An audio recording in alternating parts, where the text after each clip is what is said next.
नमस्कारम। सर्वमंगलमांगल्ये शिवे सर्वार्थसाधिके शरण्ये त्र्यंबके गौरी नारायणी नमोस्तुते।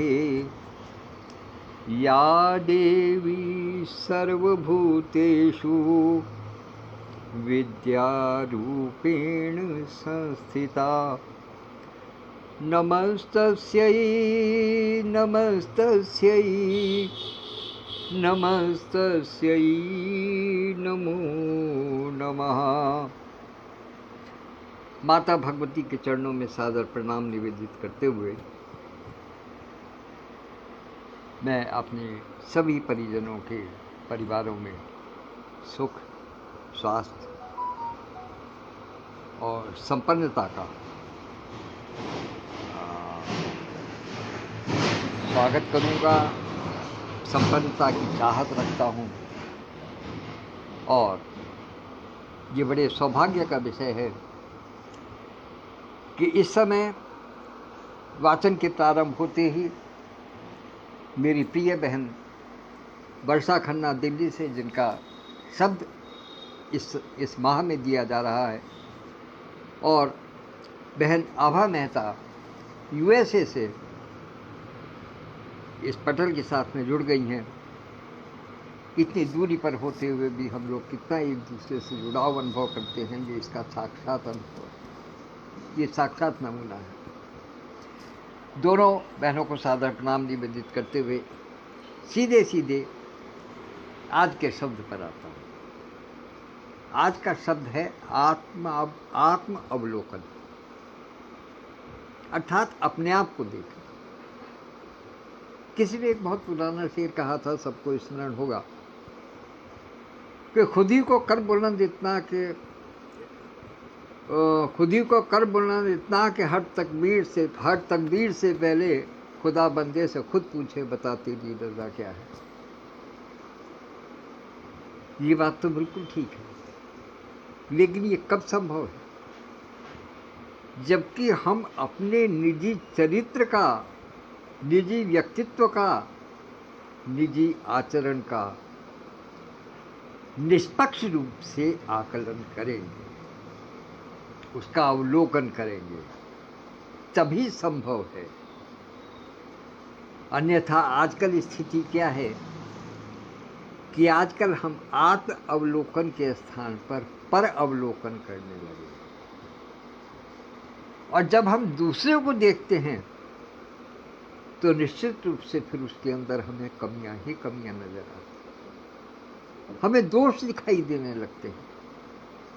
भले ही वो दोष स्वयं हमारे अंदर भी क्यों ना हो, लेकिन हम उनकी ओर ध्यान नहीं देते, क्योंकि हमें आत्मावलोकन करने की फुर्सत ही नहीं है। सोचते हैं हमें भगवान ने आंख दिए तो संसार को देखने के लिए दिए, संसार को देखें कि वहाँ क्या हो रहा है, घर घर में झांकने का प्रयास करें कि वहाँ क्या हो रहा है, टीवी पर देखें कि सीरियलों में क्या दिखाई दिया जा रहा है, फिल्मों में देखें कि वहाँ किस किस प्रकार की घटनाएं हो रही हैं, समाज में देखें कि कौन क्या कर रहा है। ये देखना अपने आप में आजकल बहुत ही प्रचलन में आ गया है। एक तरीके से मैं कहूँ तो समाज के लिए अनिवार्य हो गया है। क्यों?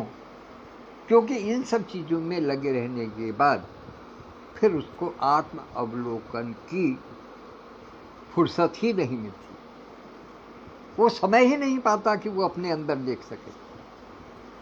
सबसे बड़ी विडंबना यही कि मनुष्य स्वयं को देखना नहीं चाहता। कुछ छोटे छोटे मैं आपको उदाहरण देना चाहता हूँ, जो मैं समझता हूँ कि मेरी बात को समझाने के लिए पर्याप्त होंगे।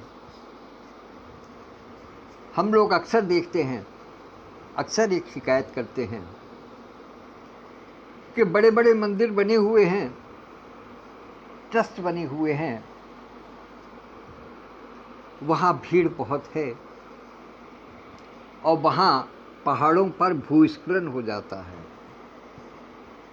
एक्सीडेंट हो जाते हैं, ठीक है, हो जाते हैं, माना कि उसके अंदर कहीं ना कहीं मानवीय त्रुटि होगी, समझता हूं, लेकिन क्या कभी अपने अंदर झांक करके देखा है कि हमारी भावना क्या है? मुझे इस बात को कहते हुए तनिक भी संकोच नहीं है कि अब किसी भी तीर्थ स्थान पर जाते हुए अधिकांश सदस्यों के, मानवों के मन में तीर्थ वाली भावना नहीं होती है, तीर्थ यात्रा वाली भावना नहीं है। भावना क्या है? आउटिंग पे जाना है, घूमने जा रहे हैं, थोड़े दिनों के लिए चेंज हो जाएगा। तीर्थ पर भी मन पवित्र नहीं रहता, हम स्वयं में पवित्र नहीं रह पाते। हरिद्वार हो, रामेश्वरम हो, कन्याकुमारी हो, जम्मू कश्मीर हो, वैष्णो देवी हो, कटरा धाम हो, वहां आप वहां के होटल देखिएगा, वहां के जो विश्राम स्थल है वो देखिएगा, हर प्रकार की आधुनिक सुख सुविधाओं से जैसे, तो वहां वो फीलिंग ही नहीं आती कि हम तीर्थ स्थान पर हैं। जब हमारे मन में ही ये भाव नहीं है कि पवित्र स्थान है, यहां पर हमें पवित्रता का पालन करना है, वैचारिक रूप से पवित्र रहना है, तो फिर प्राकृतिक आपदा नहीं आएगी तो क्या होगा? ये एक स्वाभाविक प्रक्रिया है, लेकिन आज का व्यवहारिक पीढ़ी, आज की वैज्ञानिक पीढ़ी, आज की मॉडर्न पीढ़ी इस बात को स्वीकार करने के लिए तैयार नहीं, और मूल रूप से यही आत्म अवलोकन करने की आवश्यकता है, यही अवलोकन करने की आवश्यकता है। दूसरे को देखेंगे तो निश्चित रूप से बुराइयां बुराइयां दिखाई नहीं देंगी, लेकिन कभी अपने अंदर भी तो झांक कर देखें कि हम कहां खड़े हैं। हम जब किसी तीर्थ स्थल पर जाते हैं तो सबसे पहले क्या देखते हैं? होटल वाला भी दिखाता है कि देखिए सर, ये एसी कमरा है, यहाँ पर टीवी लगा हुआ है, यहाँ पर फ़ोन भी लगा हुआ है, यहाँ पर एक छोटा सा फ्रिज भी रखा हुआ है, आप इसके अंदर कुछ भी रख सकते हैं, पानी है, ड्रिंक्स है, जो आपकी इच्छा हो वो आप रख सकते हैं। और सबसे बड़ी खूबी और पता क्या है, जो मुझे देखने को और यानी कहना चाहिए कि एक सूक्ष्म निरीक्षण के बाद में मिली, कि हर कमरे में एस्ट्रे रखी हुई,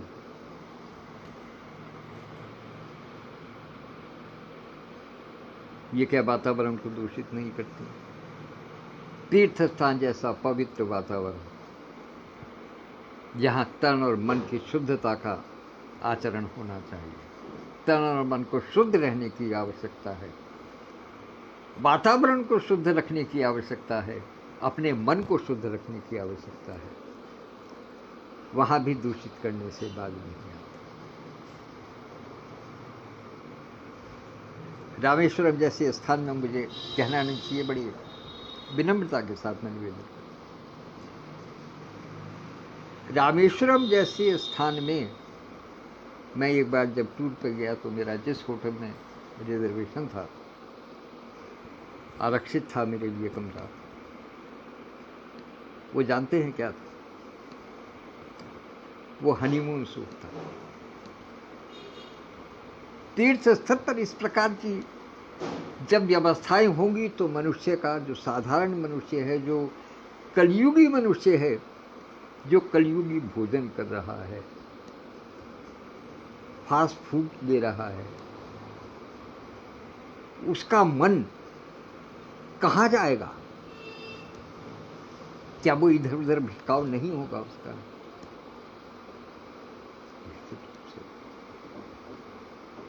हम स्वयं को शुद्ध करें।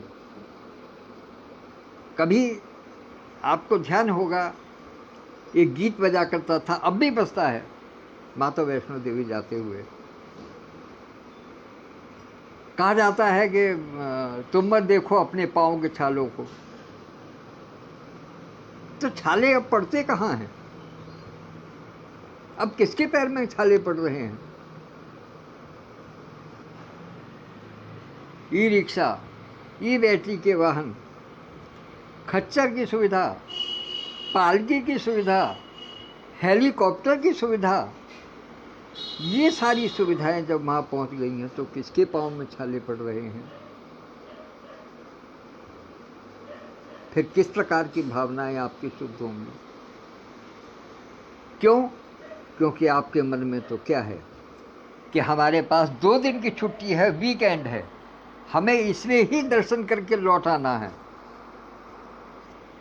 तो यहाँ से हवाई यात्रा से पहुँचे, वहाँ से हेलीकॉप्टर किया, दर्शन किए, हेलीकॉप्टर से वापस आए, हवाई यात्रा से वापस आ गए, 2 दिन में आपका सारा काम हो गया। क्योंकि तब आपका मकसद दर्शन करने का नहीं है, आप केवल आउटिंग के लिए जा रहे हैं, आप केवल उस जगह को देखने के लिए जा रहे हैं। आपके मन में भावना नाम की चीज नहीं है, देवी के दर्शन का भाव नहीं है।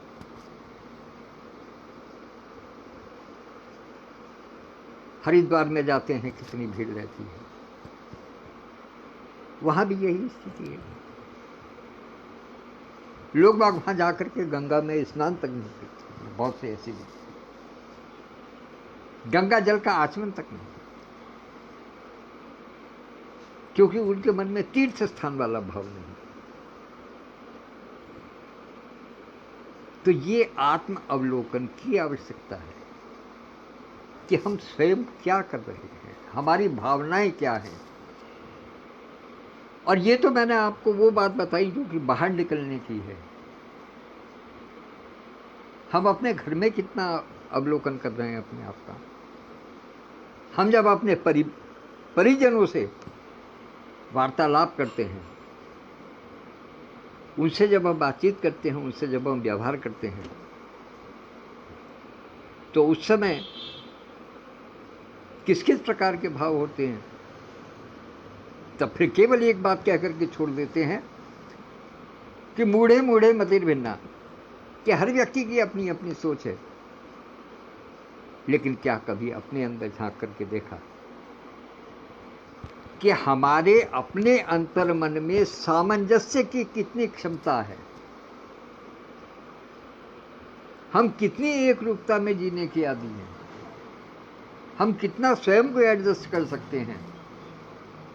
हम कितना किसी के साथ में सहयोग कर सकते हैं? इसको अवलोकन किया आवश्यक। हम जिस स्थान पर रहते हैं, कहते हैं घर एक मंदिर होता है, लेकिन घर मंदिर कब होता है?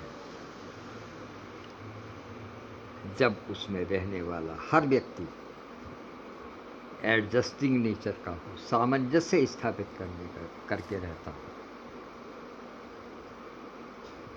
वहां जब बड़े की छोटे की लिहाज हो, एक दूसरे का सम्मान करते हो। ऐसा नहीं है कि केवल बड़ों का ही सम्मान होना चाहिए, किसी किसी स्थान पर बड़ों को भी छोटों का सम्मान करना चाहिए, उनकी भावनाओं को समझना चाहिए।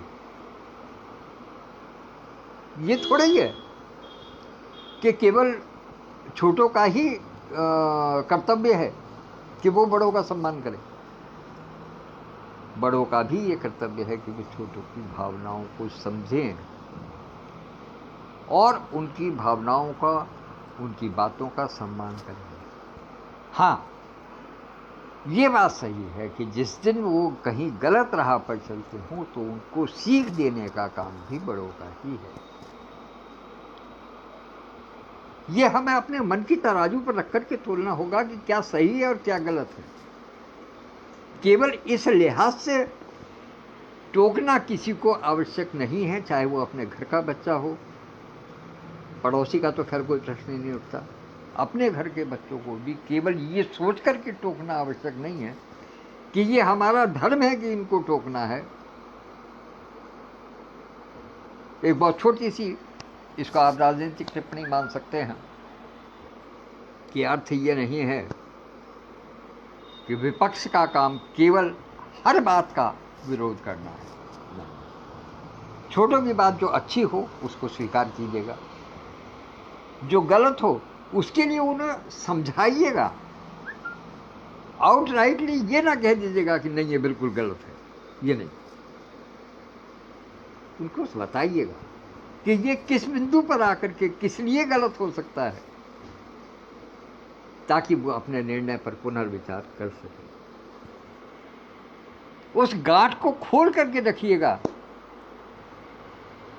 जो दूसरे व्यक्तित्व के साथ में आपके मन में बंध गई है, उसको खोल करके रखिएगा। और वो जब ही खुलेगी जब हम अपने अंदर झांक करके देखें। तो इन्हीं शब्दों के साथ में मैं अपनी वाणी को विराम देता हूँ।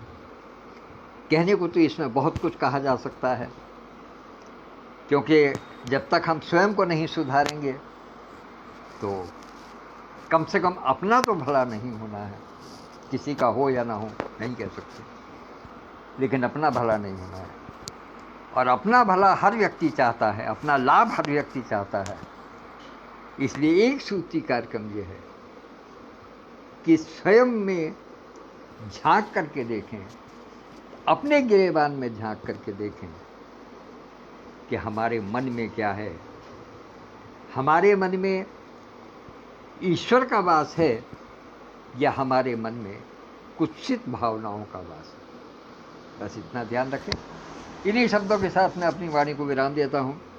और इस समय उपस्थित होने के लिए श्री नाथद्वारा नामक स्थान से, पवित्र भूमि से आदरणीय विद्युत प्रभा चतुर्वेदी मंजू दीदी और विधुभूषण त्रिवेदी भाई साहब, इन दोनों का स्वागत करता हूँ। बहन वर्षा खन्ना दिल्ली से और बहन आभा मेहता जी USA से उपस्थित हैं। सबकी उपस्थिति को सादर प्रणाम करता हूँ और निवेदन करता हूँ कि पर अवलोकन ना करें, आत्मावलोकन करें। इन्हीं शब्दों के साथ मैं वाणी को विराम देता हूँ। नमस्कार। कल फिर मिलते हैं नए शब्द के साथ।